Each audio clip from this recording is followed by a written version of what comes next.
தாவேக மாநாட்டில் பவுன்சர்களால் தூக்கி வீசப்பட்டதில் பாதிக்கப்பட்ட இளைஞர் அளித்த புகாரில் விஜய் மற்றும் அவரது பவுன்சர்கள் மீது 3 பிரிவுகளின் கீழ் போலீசார் வழக்கு பதிவு செய்துள்ளனர்.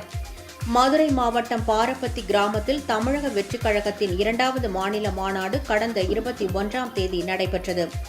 இந்த மாநாட்டில் ரேம்ப் வாக் சென்ற விஜயை நெருங்கி வந்த ரசிகர்களை பவுன்சர்கள் குண்டுகட்டாக மேடையிலிருந்து தூக்கி எறிந்தனர்.